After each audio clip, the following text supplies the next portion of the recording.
ওঙ্কার বাংলা ডিজিটালে আমি শহীদ মুহূর্তের খবর হলো অন্নপূর্ণা যোজনার ফর্ম ফিল আপ করতে একাংশের মধ্যে বিভ্রান্তি তৈরি হয়েছে। দীর্ঘ 13 পাতার ফর্ম কিভাবে পূরণ করবেন তা নিয়ে সন্দিহান অনেকে। সকলকে আশ্বস্ত করলেন মুখ্যমন্ত্রী শুভেন্দু অধিকারী। তিনি বললেন, বিন্দু মাত্র বিচলিত হবেন না, আমাদের লোকেরা বাড়িতে বাড়িতে গিয়ে ফর্ম পূরণে সাহায্য করবেন। আমরা চাই প্রকৃত প্রাপকরাই যেন সাহায্য পান। বিধাননগর হাসপাতালে টিকাকরণ অনুষ্ঠানে মুখ্যমন্ত্রী শুভেন্দু অধিকারী। রাজ্যে সার্ভাইকাল ক্যান্সার টিকাকরণ কর্মসূচি শুরু।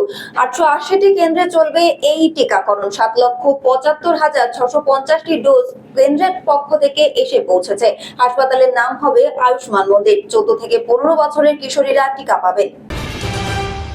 বাংলায় পালা বদলের পর প্রথম পুর নিগম বোর্ডে ভাঙন। চন্দননগর পুর নিগমের মেয়র সহ 30 জন কাউন্সিলর পদত্যাগ করেছেন। শুক্রবার সকালে 6 জন তৃণমূল কাউন্সিলর পদত্যাগ করেন।